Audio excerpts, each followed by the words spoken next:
disappointed by that, but you're going to have to stay awake and look at us, and because we're going to be looking at you because there are no PowerPoint slides. So if you want to, feel free to ask questions throughout the process. That's fine as well, and we encourage that. Let's start the meeting. This was Jessica's idea, but I'm going to steal it anyway. Everybody put your hand up. Okay, so what we're going to do is we're going to go on a scale of 1 to 10. I know nothing about artificial intelligence to I am an artificial intelligence expert. We're going to start going there, and so only keep your hand up to 10 if you're an expert. At 1, everybody knows nothing about it, so let's go 1, 2, 3, 4, 5, 6, 7, 8, 9, 8-ish, 9, and of course 10, me, I'm the artificial expert. So that gives us a sense of where to start, and maybe I'll turn it over to some of our panel folks to talk about so it sounds like there's enough people who probably need a little bit of refresher on what AI is and what it does and why it matters, that I think we need to start at the ground level to some degree. So I'll let you folks jump in and talk about that. I know Ryan's probably got a lot of expertise in that area. I just think that in terms of what we might cover today, we can talk about what AI is, kind of the current state of it, maybe future state, and then also how it impacts intellectual property law. And I think we covered those two bases. We're doing a pretty good job for the time that we've got today. So that's kind of the thinking. But we do want to hear from you. We don't want you to just hear from us. So feel free to chime in if you have expertise, like we see some having here. So Jessica, any thoughts on that? So when we talk about AI, there's obviously a significant history of it, and it's a broad term that encompasses multiple technologies. So back in the 50s and 60s, you'll recall, if only from sort of popular media depictions of Rosie on the Jetsons, that there was kind of an anticipation that we would have AI sort of any day. It was right around the corner. And the technologies, the AI technology in the broad circle of umbrella of AI that folks were working on in the 50s and 60s are sort of regarded as expert systems, right? So in that case, you have humans going in and coding to say, okay, AI, if this happens, you have 3 choices, this, or this. Then, and here's how you pick between them. If you pick the third one, then there's these choices. It's kind of a giant decision tree. And that's the type of technology that led, that was able to beat chess grandmasters, right? So chess is a closed universe. There's only a limited number of options in any case. Those systems could be designed and then trained to perform really well in that type of system. And for a while, we were making strides with that technology, and we see that reflected in the conversation in AI and intellectual property technology. Intellectual property, the Copyright Office commissioned a report in 1966 on the impact of AI and whether we should plan for artificially intelligent authors back in the 60s, right? Which seems surprising to us now, but there was this anticipation that the expert systems approach would just be exponential and that we would get sort of human equivalent AIs really soon. The term for that human equivalent AI is helpful to know. Folks in this area typically contrast artificial general intelligence with narrow AI, narrow artificial intelligence. So an artificial general intelligence would be like a human AI. It also gets called strong AI sometimes, like an AI that would actually possess a mind, versus narrow AIs, which is what we have now, which is AI that's designed to solve a particular problem, like to win a game of chess, or to identify the image in a picture, a particular face, something like that. If you ask a AI that's designed for facial recognition to make you a cup of coffee, like Rosie on the Jetsons, you're not going to get very far. If it were an AGI, then in theory that it would be able to adapt and do all of those things. So now, expert systems have sort of hit their maximum stage, and the technology that people are again kind of expecting this exponential growth in gets referred to as machine learning, of which neural networks and deep learning are a subset. And this is a type of technology where humans are still deeply involved, but they're a little bit more hands-off in terms of it's not a person going through breaking a particular task down into all of the incremental step and telling the computer exactly what to do based on each set of circumstances. Instead, it's sort of a supervised or unsupervised training where the machine kind of learns by trial and error itself. Just to stay in the games area, I don't know if it was like a World of Warcraft or another one of those like massive multiplayer online games. Machine learning model recently learned to play it exceptionally well by running through, it played something like 10,000 years of World of Warcraft. Like my son. Yeah. But I think, like people are like, oh man, it's so disturbing that like this machine learning model could be like as good as a human at playing this game. And it's like, well, how good would a human be if you let a human play for 10,000 years, right? Presumably you ask your son to like go to school occasionally, right? Sort of, sometimes. So it's able to take in inputs and sort of build that same kind of model for how to make decisions without human intervention at each of those tiny stages. But again, not that dissimilar of technology. Very much targeted on narrow AI applications, not something that is going to be generalizable to artificial general AI or strong AI. You see that with some of, I don't know, has anyone seen those like reports about the Amazon hiring algorithm where it turned out that so they trained a machine learning model on all of the resumes of people who had been successful at Amazon in the past and asked it to look at resumes of job applicants, and the AI was like, yes, we totally see what it takes to be successful at this tech company. The people you should hire are men. Don't bother interviewing these women, right? So machine learning models cannot, at least where the technology is going now and what the experts in it tell us, cannot do that generalizing to say, okay, well, gender is actually a protected class and we can't be making a recommendation like that. There was another one that there was a news story on recently that was supposed to replace performance evaluations, and this company trained it on its historical performance evaluation data, and it came back saying, okay, the people who do best at this company, we should give them all perfect performance evaluations if their name is Jared. So that kind of human intuition that that doesn't seem like the right result. These machine learning models, deep learning neural networks don't produce reliable results in that area, but they can get really good at specific closed universes like, is this image a face or is it a wheelbarrow? Is it a bicycle or is it an elephant? They can get really good at, is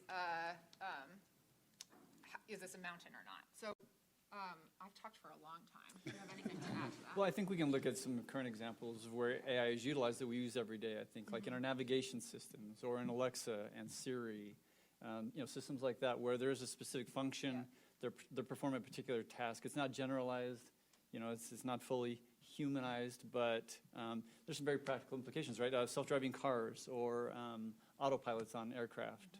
The functionality of AI is, really to enhance the human experience and kind of expedite what humans can do, right? It just takes that, that processing that we can do in our own brains and just makes it so much faster with today's data availability, which is really key to progress today in artificial intelligence, and then also with just increased processing speeds. So we can run, processes faster, we can look at a lot of data, consume a lot of data, which really expedites what we would do anyway as, in various functions. So.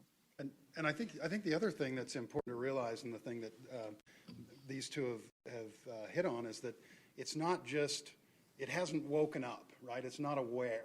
There's a lot of human interaction with it and human, so the AI it'll have a bunch of outputs, and then a human will go through and say, I like these ones, and feed it back into the system, and the AI gets smarter that way. And in fact, one of these examples that's in the news recently is Microsoft created an AI, and some people decided to mess with it and turned it racist. So they went in, the inputs they put in made this crazy racist system that Microsoft had to take down, because of so human inputs color what's going on, which may... And that's true in programming, it's true in the data inputs, it's that combination, and it's, if it's bad data in, it's going to be bad outputs, right? And so we still see that today, and we see that, for example, self-driving cars, they're out on the roads, they're gaining that experience, but occasionally they make mistakes still, right? The data's not to the point, and the coding's not to the point where that can be completely avoided, but they are still being trained, right? So this actually picks up on maybe something that would be useful as a framing device and connects back to IP, which is that these systems aren't kind of monolithic. Humans interact with them at various points, and they're broken into a bunch of constituent elements. So my co-author, Mason Kortz, who works with me at the Cyber Law Clinic, and I published a paper in the Journal of Law and Technology's Digest a couple years ago now, 2 years ago now, that breaks down a generative AI system, so an AI system that can produce art as outputs, into 4 elements. We did this because we had started to work with artists and developers who were making these systems and having a really hard time licensing inputs, licensing the outputs, coming to terms on collaboration agreements, because everyone who was involved in any way thought they owned the whole thing. Thought that they had rights to the whole thing, were sort of disturbed by the ability of their collaborators to do things without their permission. And so we thought it was really helpful to just sort of have this breakdown. So this is what we might think of as an art-generating AI system. There are inputs, that's the training data. So if this is something that's going to make visual material, that's going to be photographs or paintings or whatever. If the outputs are going to be music, it's going to be pieces of music. There's the learning algorithm. That's a piece of software, which we know is copyrightable in the US, that is designed to take a look at inputs and produce a data structure, which we call the trained algorithm. It's worth noting that the trained algorithm is a different work from the learning algorithm. So the learning algorithm knows nothing about the inputs, could perhaps be trained on any number of inputs. The trained algorithm is that data structure that's built of what the learning algorithm has processed from the inputs. Depending on how the technology is designed, the trained algorithm could contain reproductions of whole inputs or small parts of the inputs, but it might also not. It might just be facts about the inputs. Then you can kind of run the trained algorithm backwards, essentially, and it will produce outputs on the basis of what it has learned about the inputs.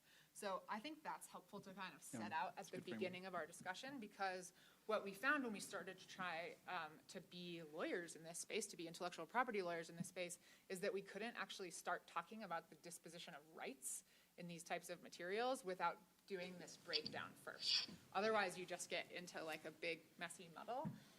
But here, there are, it may not be crystal clear. It certainly isn't crystal clear. There haven't really been, the courts have not touched this yet.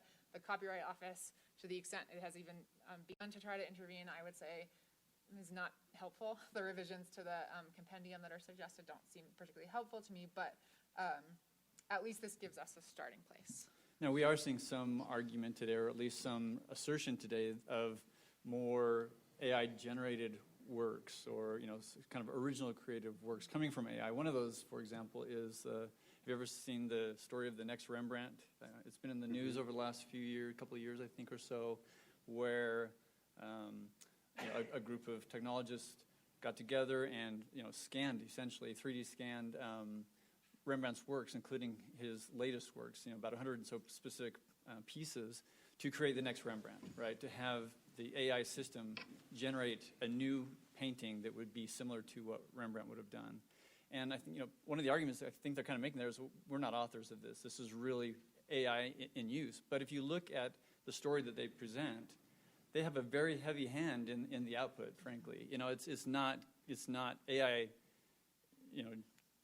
original work. It's them making decisions along the way. They scanned in, Rembrandt's paintings, but then they had to decide what will it paint? This will be a male. What direction will the male be looking? Will he have a beard? Will he have a hat? We're going to scan in various eyes and noses and mouths, and really, in a sense, it almost becomes kind of a mashup of Rembrandt's works rather than something that's truly original. So even with those kind of forward-thinking processes taking place today, I think we still see a pretty heavy human hand in what's occurring. So yeah, no, I was even some of the so the questions relate to who authored this trained algorithm, who painted the painting. You know, the one I like to do is this. Is everybody familiar with this monkey? Everybody's shaking their head, yes, everybody knows the monkey. And I think this goes along exactly with what Ryan's saying. So the idea is this camera is in the cage with, or I guess it's not, was it a preserve, a wildlife preserve? Yeah. It's a wildlife preserve. This camera's out here in the wildlife preserve. And as Jessica tells me, it was actually set up for the monkeys to pick it up and take pictures. That was the whole point. Or at least they abandoned it, you know, once they made the settings on it Right. to see what would happen. Right. And they So were fortunate enough to have, you know, a button push. He'd set the f-stops on the camera. He'd selected the location where the picture was going to be taken. He'd, selected the subject matter, which was monkeys. He'd done all of these kinds of creative decisions that had been made. And because the monkey picked it up and took the picture, I can print this off the internet and nobody cares. Right? I mean, the cases that have come out have said, the monkey doesn't own the rights because the Copyright Act does not give standing, Article 3 standing to monkeys. So, and PETA, you can't be a friend because you're not being a very good friend. You should go read the case. It's hilarious. But anyway, so these are the issues some of the issues. Maybe you guys can, you folks can talk a little more about. Well, I think that it is kind of a good indicator, right? We have this representation that, a friend of Naruto, I think is the name, right? Is representing this animal and its interest in this work. And, as the court looks at it, it's obvious that the person who owned the camera spent a lot of time in this situation, watching these animals, trying to frame different photos. Ultimately, the animals became curious in the camera, and really the author had to step back and say, I'm going to let this happen, right? So there's lots of decision making along the way, a lot of creative input into that, even if he wasn't the final click of the button, right? Yeah.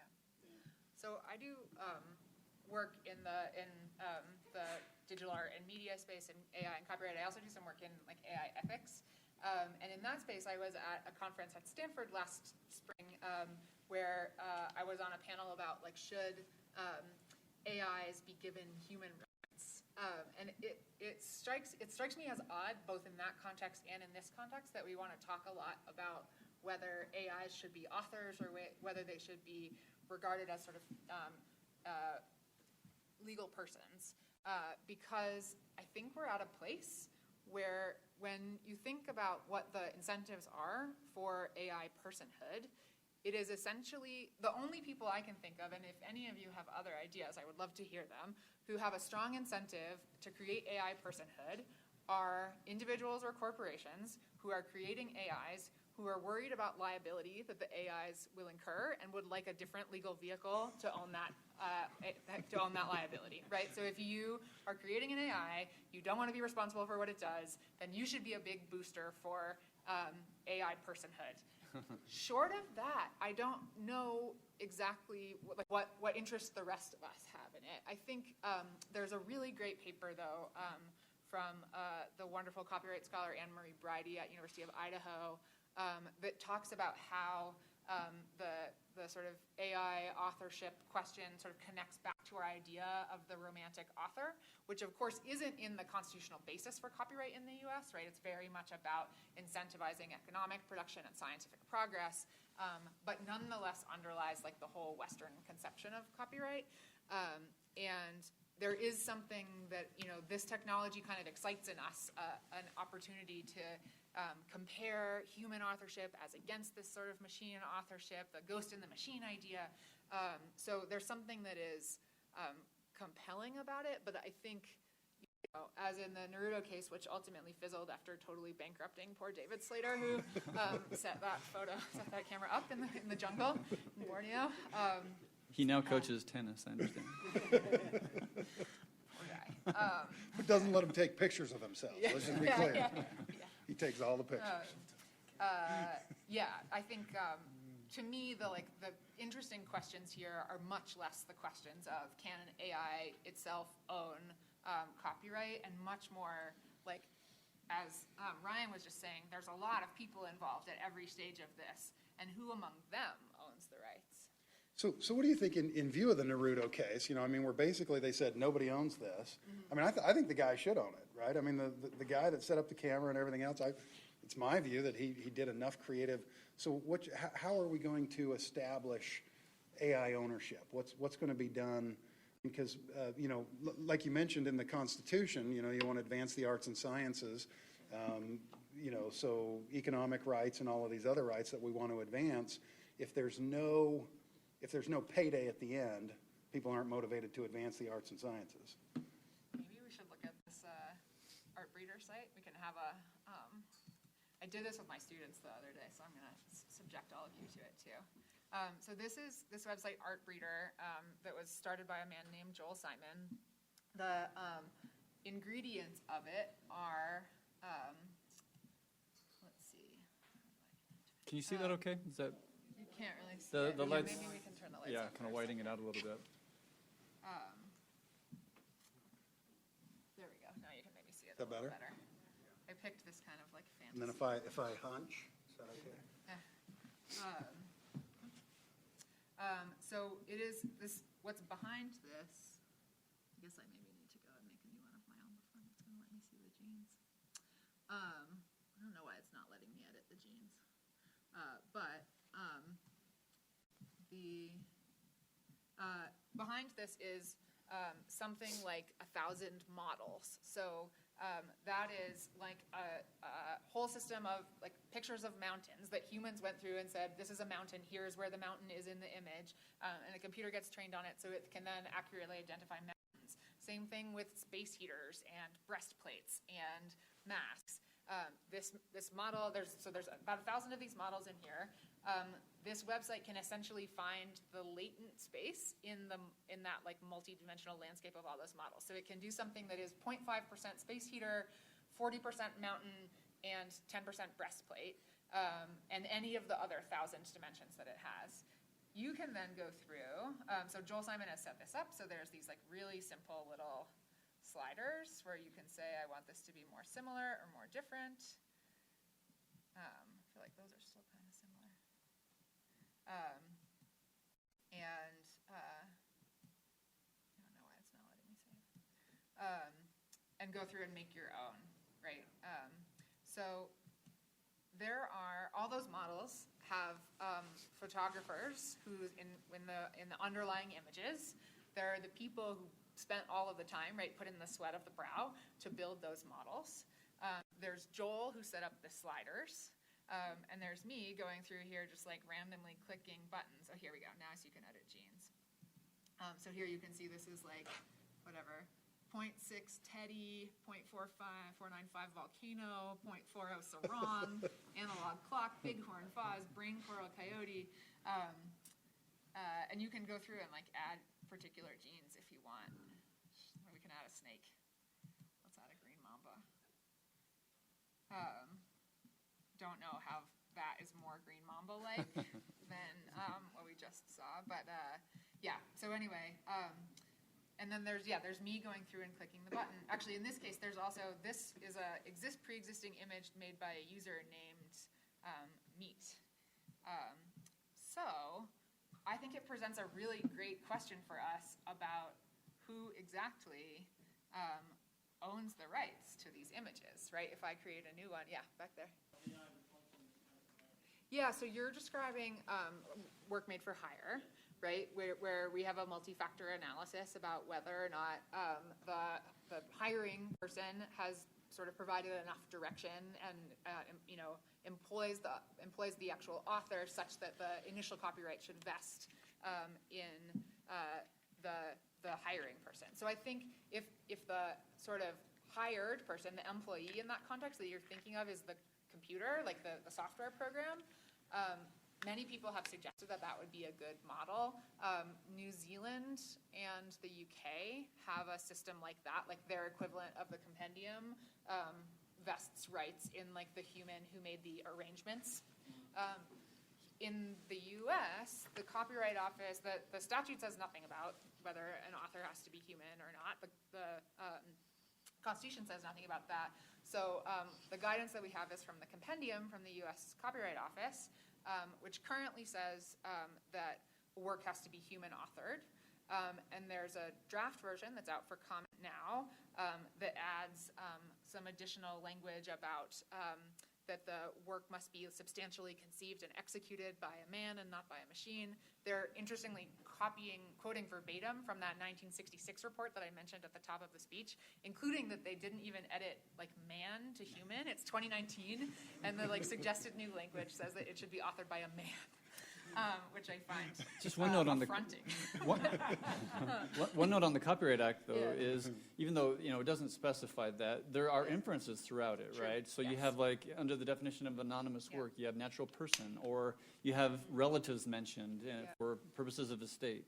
So I think that courts have been pretty quick to draw that conclusion, Yeah. right, from those inferences as well. Yeah, even in the Naruto case, that was one of the issues that I think was more or less dispositive, as they said, hey, this is a monkey, and the copyright, there is no Article 3 standing for monkeys in the Copyright Act, nor, what did they say, not in the Copyright Act, and there's no friend of whatever. But they analyzed, they said, there's no statutory basis for a monkey being here trying to get copyright protection. So that's the Ninth Circuit. So you've got the compendium of U.S. This is a selection. If I brought the real thing, it would be about that thick. But this is every page that says, so every single page here says it has to be a human, right? So that's how many times it says must be a human, which is still pretty thick. And then you have at least the Ninth Circuit, and I haven't looked at other circuits, but so there's at least two fairly authoritative sources. Well, and let's fast forward to 100 years, and we have AI that is Aware. aware and being creative and expressing that in in a tangible form and whatnot without instruction. Would we even then want to change that dynamic, or do we need more of a kind of a principal agent concept where we still kind of tie that back to the human who was most involved, or at least was enough involved to be considered an author, or if not, then then perhaps just public domain is the right place for works like that. So interestingly enough, in the patent realm, about 44 days ago, right? They requested comments in the patent realm. They have 12 questions there that essentially have to do with inventorship and other issues that they haven't talked about. So the patent office is asking about this: who should own a patent? Who should own, right? These incentivizations. How are we going to advance the arts and sciences by granting for limited periods of time, exclusive rights? One thing that I've thought is, there's always an analog to this stuff, right? There's always something in the past that's similar. And if you look at microbes in Yellowstone National Park in the geysers, there's these bugs that live there, and they've adapted and learned to live there, and we can't patent those bugs. But we can patent what those bugs do, right? And so it's the same kind of concept here. Maybe there is no protection on the trained model, but there's a protection on the use of the trained model, right? Maybe there's patent protection or some kind of copyright or other kinds of protection. Yeah, and the analog, I suppose, for patent to like the work made for hire suggestion that we had before would be like for the patent office to allow perhaps an AI to be listed as the inventor. There are AIs that are being set up to do that, but to require that a human or corporation take responsibility for Be whatever the kind of person in whatever this thing causes. At the end of the day, a human's got to be responsible. You got a question, Laura? I think you have to tie that coming back to kind of purposes, right, and motivations and incentives as well, right? So even if you find there is, some sort of form of intelligence, what then, right?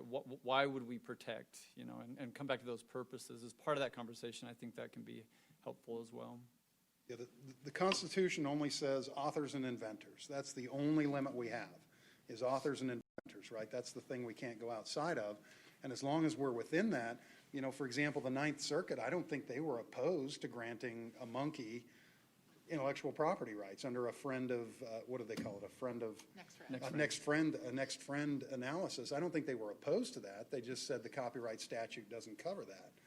And in a really dark time of our history, we had the same issue where someone who was owned could not get a patent, right? I mean, we had a period of time where they were clearly, the intellect was clearly there. And in fact, black people in general could get patents. The first patent a black person got was a freeman during the antebellum period where he got a patent on a dry cleaning process, as opposed to an individual who was owned by Jefferson Davis. This is kind of fun. Jefferson Davis's brother, and Jefferson Davis wanted to get the patent on this propeller that this guy had created, and the patent office said no way, right? And clearly there's intellect there, so it's not the intellect. It's just who did the statutes protect, and it wasn't people who didn't have their freedom. And in fact, when Jefferson Davis went off and formed the Confederacy, one of the first things he did was, I ought to be able to own my slaves, intellectual property, which is pretty scary stuff. But so I think Jessica's right. There's no constitutional limit on what an inventor or an author is. We got to figure that out, right? But with that, it's combined with to promote arts and science, right? And so you really do have to take those in combination. Right. That's what I mean. It's kind of two parts. To promote the arts and sciences. That's right. I think that's right. Interesting in that Naruto case, the court they did follow precedent. They were working to follow the law. As part of that, they had to find the monkey had Article 3 constitutional standing based on harm before they got to the argument around Title 17, whether or not there was standing in the Copyright Act. So, and they found standing under Article 3 based on precedent. The cetacean community case had determined that the whales and dolphins had standing through Next Rembrandt, I think, wasn't it, status to be heard in court. So, kind of interesting. The court in Naruto wasn't happy about having to follow that precedent. By the way, they were pretty openly kind of objected to it, but followed it anyway. If you want to read some fun writing where appellate court judges really bring the hammer down on some folks, that's a good case to read. I recommend it for some hammering. Any other thoughts or? So I guess for me, I take your point. I actually think that there's quite broad consensus at the moment around the idea that we don't, neither the Copyright Office nor the Patent Office or anyone else seems inclined to be granting intellectual property rights to artificial intelligences. I think the interesting questions come up in just determining which humans get those, and that goes back to Jasmine's suggestion that we really start to parse where the incentives lie. And I think the greatest challenge there is that these are typically collaborative systems. So Jasmine, you said you didn't know whether we should kind of pull apart the learning algorithm from the trained algorithm. And it's a good point. In some cases, you might have a system where you have, say, an artist and a software developer working really closely together. They know that they are going to do this as a collaboration. The software developer is going to write a custom piece of software, train it on just that one artist's works. They are then going to run it. They're going to create the trained algorithm, and they're going to create outputs, which they're going to evaluate together and decide which ones to publish, right? There, you have a much more tightly closed system. We actually, to me, that description sounds a lot like how joint works are described in the copyright statute, right? That's two people who fully intend for their intellectual contributions to be merged into one. You also have systems like the Google Deep Dream algorithm, which Google created and has released for public use, where the algorithm has been trained on a certain set of pre-existing inputs and is sitting out there on the internet for any of us to use, to put in our own materials, to then create additional. So there you have a learning algorithm that has nothing to do. I mean, in that case, it's Creative Commons license, so you don't have to worry so much about the rights, but it has nothing to do with the person who is then designing the system, who might be using inputs from people who also are totally unaware, just because their images happen to, say, turn up from a Google image search. And so there you have three parties, there might be any number of owners of rights in the inputs, the owners of the rights in the learning algorithm, Google, and then the trained algorithm, which is maybe that person who set up this system. And you really have to start to wonder how you begin to parse the rights. Now, does it matter? So say that person decides that they want to create a trained algorithm rather than on the basis of, say, every picture of a Pomeranian that turns up when you type Pomeranian into Google image search. They want to, which is going to have, massively numerous numbers of authors, and maybe that's a fair use then to use any single one of those Pomeranian pictures. What if they want to, as Sony did actually, use this to make, feed it on all of the Beatles catalog and use an algorithm that's going to output Beatles songs? You're not going to be able to use Deep Dream again. This is narrow AI. So Sony wrote its own learning algorithm, trained it on Beatles songs, and then the outputs come out there. When the inputs are more tailored, then I think you're getting more into the case where the outputs might look more like a derivative work of the inputs, right? The outputs are designed to be another song that is like a Beatles song. And you can find on Vimeo the song that Sony made. It's called Daddy's Car. It's not very good, but it's like surprisingly listenable. It's not horrible. And they had another algorithm that wrote the lyrics too. So there's like the music and the lyrics.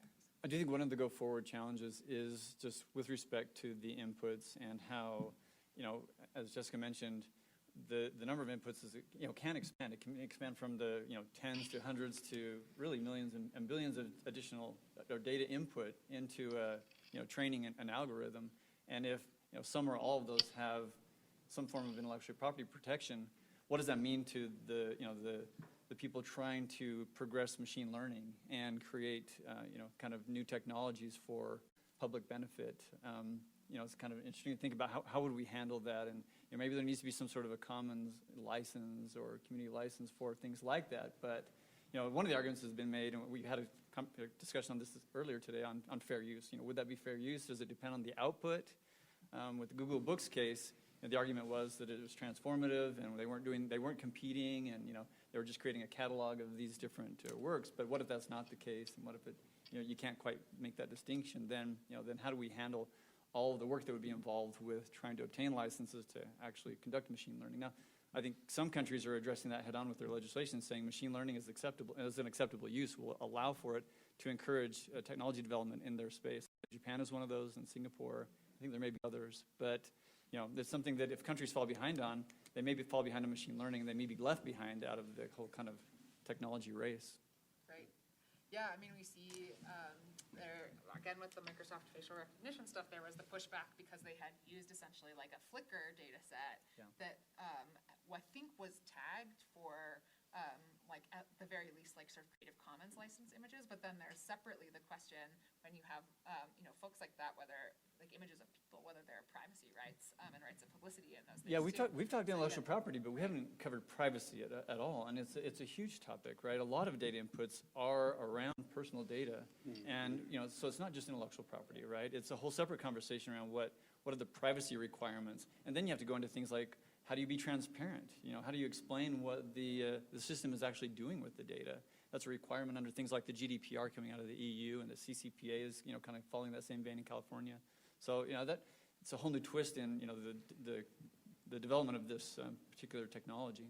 Yeah, a lot of the folks that we work with at the Cyber Law Clinic are academic researchers in this area, and to that end, we put together a very simple little one-page template license that sort of mimics the kind of license that you might sign if you appear on if a public TV station is filming you to appear, for example, just a sort of quick release that they can use for folks to license inputs to them for free, and that it contains a commitment that they will then use a Creative Commons license to license out the machine learning technology that they build.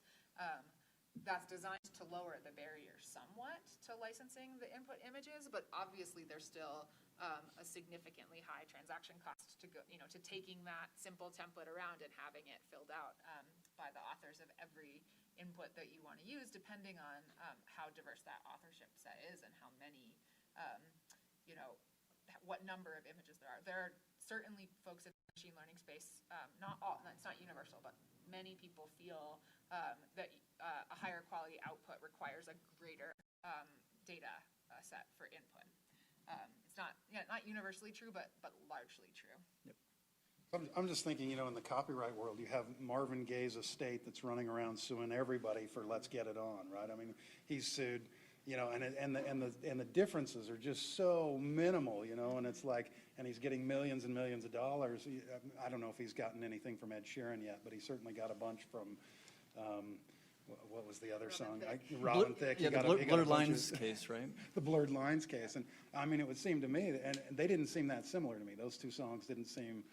I think the court found there weren't two notes put together that were the same tune. You know, it was more the underlying components, you know, and access. We're looking at the, you know, the you know, is 2% teddy bear enough to get you sued, right? I mean, that's the, so there are definitely some interesting copyright issues. Are we going to go that close to, are we going to take the Blurred Lines case and run AI, you know, is that going to be the precedent for AI? And if it is, we're in big trouble. Yeah. It's really interesting because a lot of the music copyright people talk about the power of like expert witnesses in cases like that, right?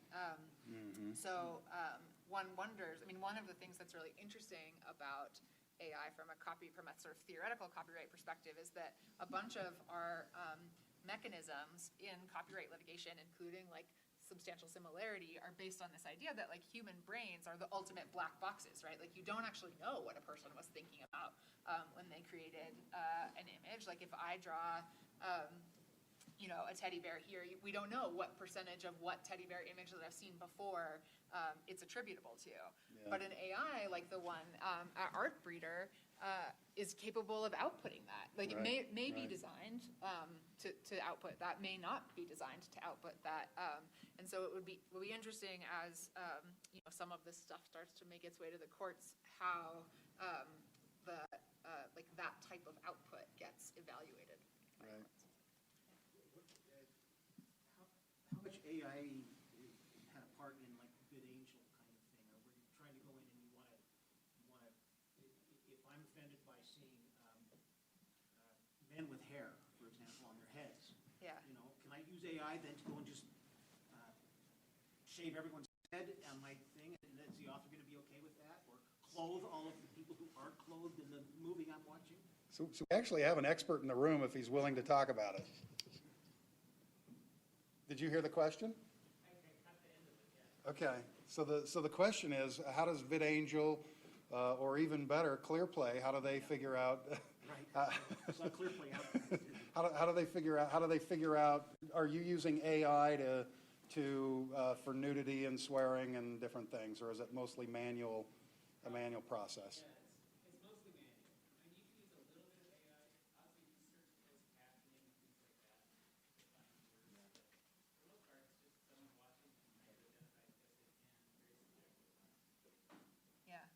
I mean, it takes us kind of close actually to the lunchtime, to the keynote address and the deepfake stuff, right? Because you can see how eventually we might be able to use this type of technology to customize movies, right? Like say, I really love Brad Pitt and I would rather see every single movie with Brad Pitt in the lead.